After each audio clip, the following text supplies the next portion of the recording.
Cordial saludo. Soy Carlos Alberto Merchán Basabe y me encuentro con ustedes en Plan Saber Digital 4.0. Hoy hablaremos de el diseño, acciones, normas y condiciones. Para ello abordaremos los siguientes temas. Procuraremos definir qué es diseño, cómo entenderlo y cómo hacer uso de él para generar artefactos y experiencias de usuario.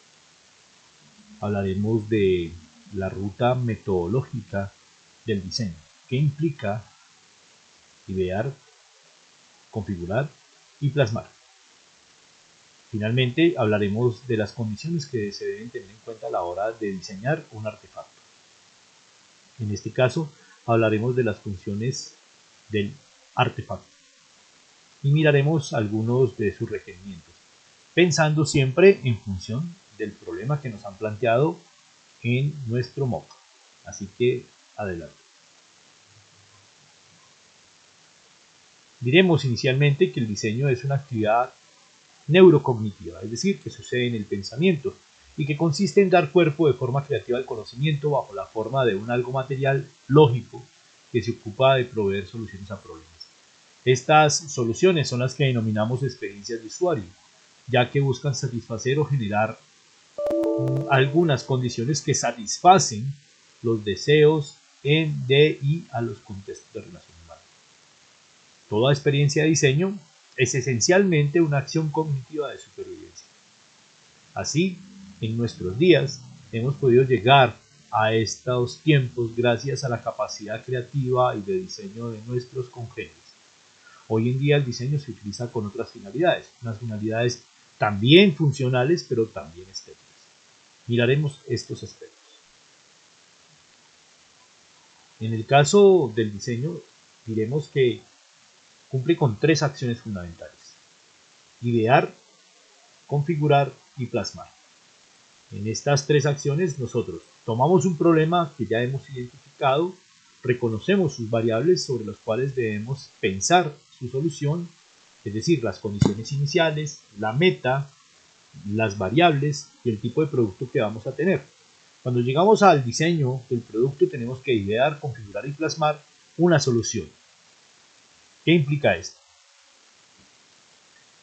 Generalmente nosotros pasamos del problema a la solución por esta vía. Cogemos un gesto técnico realizado, por ejemplo, caminar, que es una experiencia de usuario con el uso de los instrumentos o con la actividad propia biológica sobre el mundo.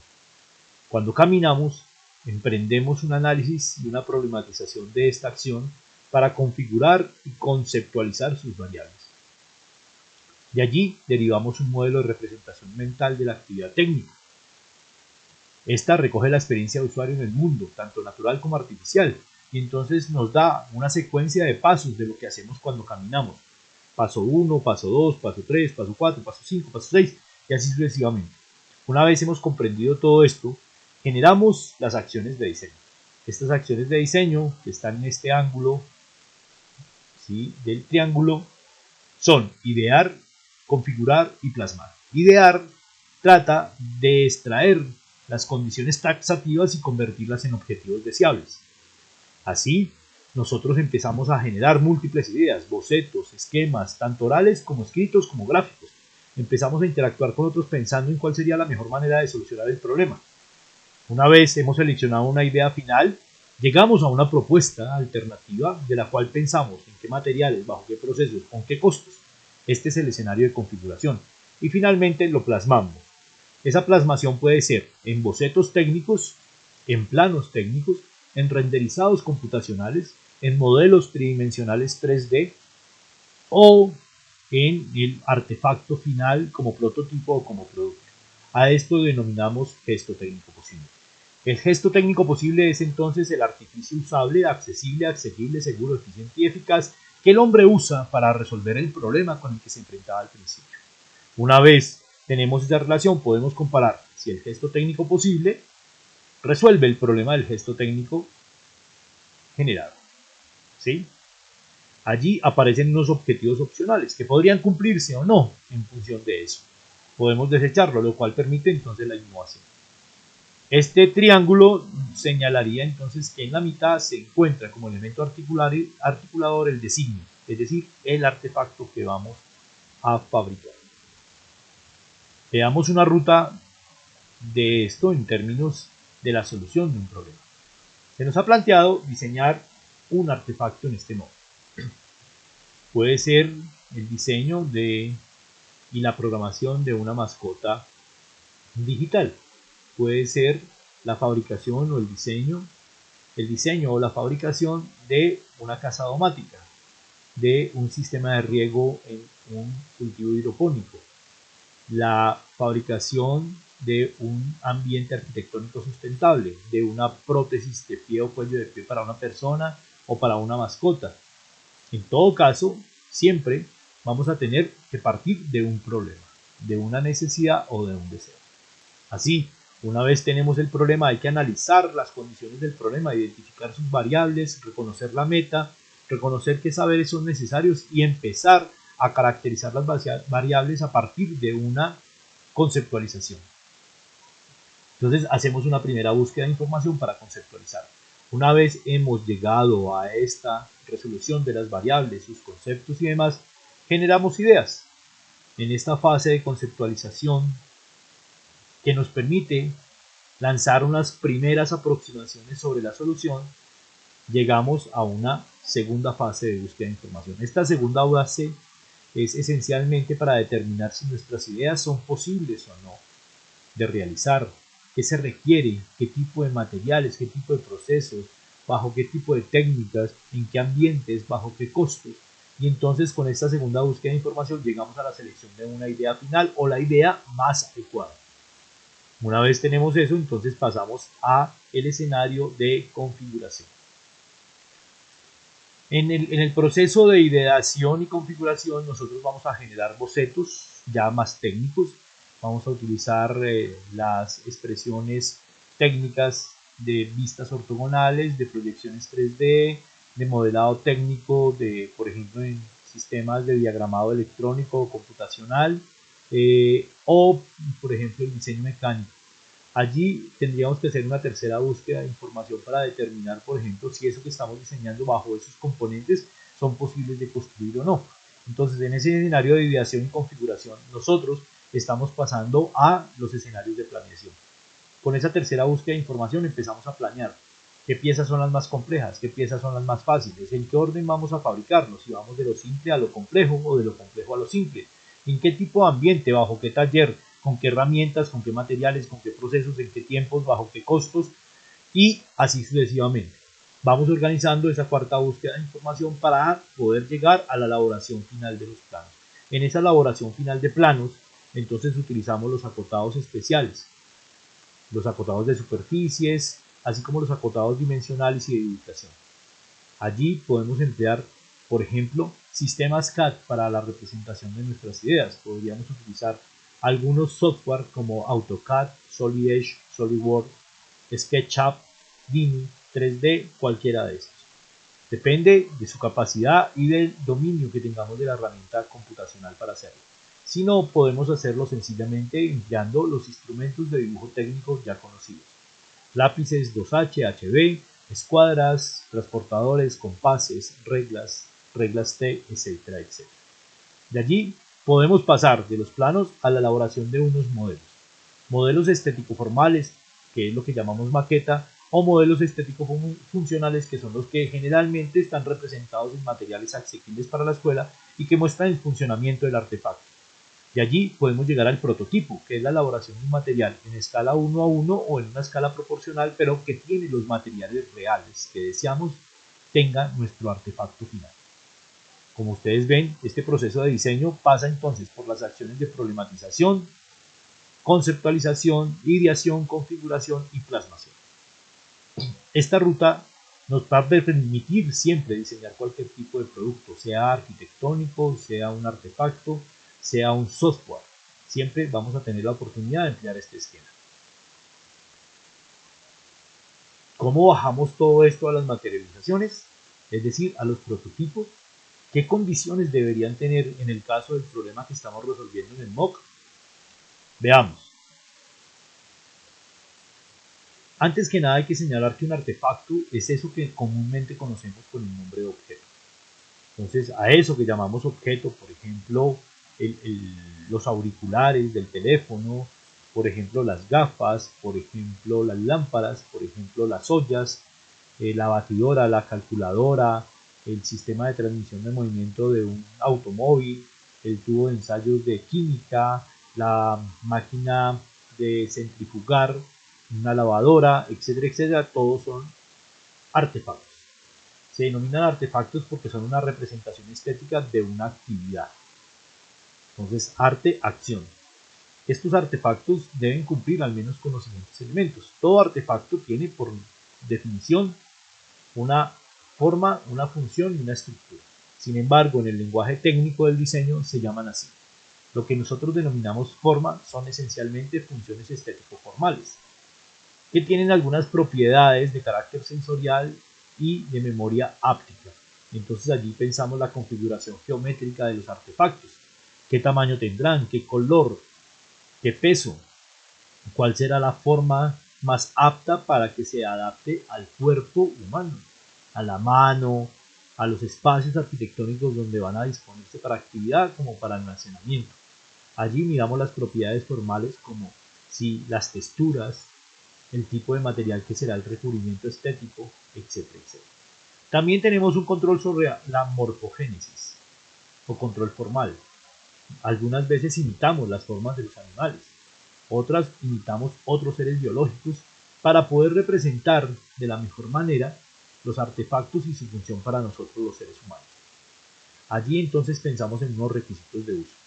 ¿Cuál es el modelo mental? Este que acabamos de explicar, que recoge la actividad del gesto técnico realizado, cómo se va a organizar el tipo de diseño, el tipo de producto, qué características debe cumplir. Una vez tenemos esto ya decidido frente a los artefactos, nos vamos a mirar las otras funciones del mismo. Entonces allí vamos a mirar la función práctica y la función técnica. La función práctica es aquella que determina el designio del artefacto. Por ejemplo, un marcador sirve para contener y distribuir tinta. Generalmente las personas suelen decir que sirve para escribir. No, el que escribe es el ser humano.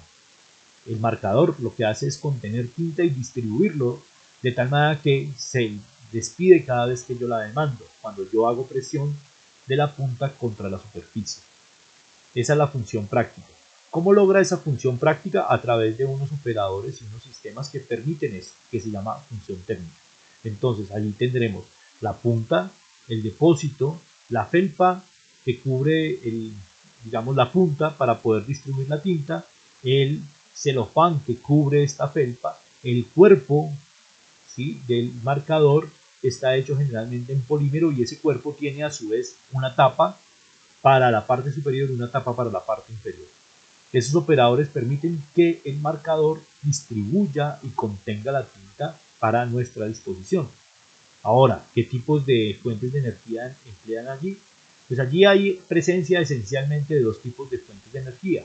La motriz, que es la que yo utilizo cuando escribo, ¿sí?, y la energía hidráulica, que es la que permite justamente la contención y desplazamiento por la punta con un sistema de válvulas hasta llegar a la superficie en donde queremos dejar la huella. Pensamos en la función estético-formal, que tiene que ver ya con lo que dijimos, la forma, las características de textura, el tamaño, el peso, etcétera, etcétera. La función indicativa es una función que esencialmente nos habla a nosotros como usuarios. Por ejemplo, ¿cómo sabe usted de dónde encender el computador? O cómo emplear el sistema de cambio de pantallas en un celular. Esto generalmente se hace con displays, botones y LEDs que nos van diciendo qué debemos hacer. Estos botones, su nombre técnico realmente es pulsador. Estos pulsadores nos permiten interactuar con el artefacto, nos dicen hacia dónde va. Pensemos en un esfero. En el esfero, por ejemplo, ¿cómo sabe usted cuál es el norte y cuál es el sur? ¿Por dónde debe escribir? Generalmente esta parte de la tapa nos señala hacia dónde debemos trabajar. Entonces, al destaparlo, yo sé, ¿sí?, que aquí está la punta y en qué dirección debe ser usado el esfero. Esto es parte de las funciones indicativas. Hay varias y múltiples funciones indicativas que deben ser contempladas. Entonces, el usuario que no tiene presente al diseñador debe saber cómo funciona el artefacto. Por eso hay que pensar en el orden y la complejidad de los elementos que se disponen en el mismo y el tipo de diseño que se utiliza para tal finalidad. Por último está la función simbólica, que es aquella que nos otorga estatus y prestigio. De esto hablaremos un poco más adelante. Todos estos elementos corresponden al dominio conceptual gramatical del diseño. Ahora veamos otro componente. En el marco del diseño de las prótesis, por ejemplo, tenemos estos tipos de prótesis allí representados, uno en esquema gráfico y otro en fotografía, que nos presentan la oportunidad de tener un control mioeléctrico de una prótesis de mano y tener un sistema de impulso y recepción para la prótesis de pie. Entonces, en ambos casos, ¿qué hemos pensado? Hemos pensado la función práctica, ¿para qué sirve la prótesis? ¿Cuál va a ser su tarea final? ¿Va a ser una mano? ¿Va a ser una pierna? ¿Va a ser una mano a la altura del codo, a la altura del hombro? Desde allí va a emprender entonces el desarrollo de la prótesis. ¿Cómo conectamos esta parte de la mano con todo este sistema si está hasta el hombro? Entonces, ¿con qué operadores? ¿Cuál va a ser la fuente de energía que alimente esta prótesis? Allí en la fotografía veíamos entonces que está alimentado por señales mioeléctricas. ¿Sí? Captura y recepciona las señales de los músculos, ese residuo muscular, y lo transmite directamente a la prótesis para que abra o cierre, de acuerdo con el impulso en la mano.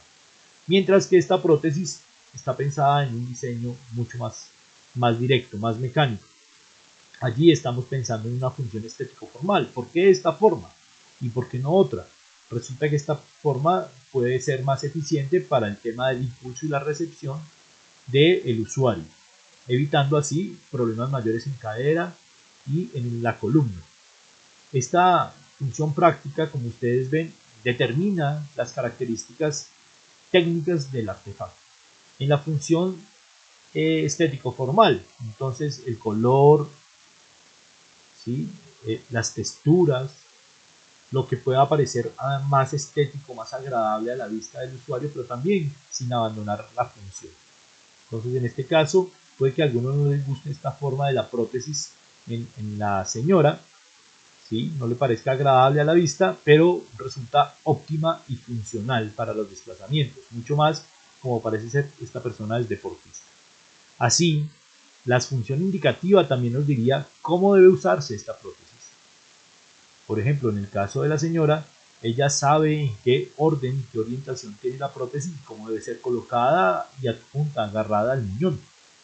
Si se la coloca al revés, va a quedar con la punta hacia abajo y entonces no va a poder realizar las actividades que necesita. Y en el caso de la mano, también pasaría lo mismo. Si se coloca al revés o se la coloca en un lugar que no corresponde, pues va a generar una función totalmente distinta. Por eso las funciones indicativas son importantes. Nos dan un norte de su uso y ubicación. La función simbólica que nos da estatus y prestigio, pues determinará si esto es mucho más técnico que una prótesis estética al estilo maniquí, ¿cierto? Que no sirve sino para mostrar que esa parte nos hace falta, pero que no cumple con ninguna función, o un gancho al estilo Capitán Garfield. Esta nos da un prestigio y un estatus distinto. Lo mismo sucede con la prótesis. Bien, frente a la función simbólica y la función indicativa, el artefacto asume una percepción del sujeto que la va a usar y que la va a interactuar con esta experiencia de usuario. Ellos sientan las formas en que nosotros configuramos y pensamos el mundo. Lo primero que se nos representa percepción es lo que nos va a dar idea de lo que estamos haciendo. En este sentido, la función indicativa y simbólica son complementarias. Son complementarias de la función técnica y estructural del artefacto. Veamos unos ejemplos de función estética, función simbólica. El artefacto como medio de prestigio. Entonces, este tipo de batidora resulta mucho más eficiente que esta batidora de acá, ¿sí? La del molinillo que aparece allí para batir huevos. Esta batidora nos da más prestigio, la del lado derecho, la máquina que se parece a las batidoras eléctricas y que nos permitiría entonces procesar más rápido, por ejemplo, el ponche al hacer huevos batidos. Esta batidora nos entrega un prestigio mayor que la batidora manual, por un lado. Pero por otro lado, si el diseño está en términos formales con una visión más aeroespacial, menos antigua, pues por supuesto va a ser todavía más el prestigio que nos va a dar, porque parecería entonces, si utilizamos la más antigua, que somos muy viejos, pero si utilizamos la más moderna, que estamos a la vanguardia. En ambos casos, el prestigio, el estatus está asociado a la configuración formal del artefacto más que a la funcional. En el centro tenemos una báscula. Esta báscula podría representarse de otra manera. Podríamos utilizar el cucharón, por ejemplo, para cargar la cantidad de harina o la cantidad de mantequilla que necesitamos. Pero la báscula nos da un prestigio y un estatus distinto frente a este tipo de actividad de medición. Los artefactos, entonces, además de ser funcionales y estéticos, son simbólicos. Finalmente, no basta decir que debes pensar en cómo emplear estos elementos que acabamos de estudiar para el desarrollo y la solución del problema que nos propusieron. ¿Cómo lo hacemos? ¿Qué tipo de características debería tener el producto que vamos a diseñar? ¿Cómo va a lograr su función técnica, su función práctica, su función simbólica, su función indicativa y su función estético-formal? ¿Cómo llevamos esto a un producto de orden funcional 3D como el que nos están pidiendo? Recuerda, soy Carlos Alberto Merchán y estuve con ustedes en diseño, acciones, normas y condiciones. Chao, chao.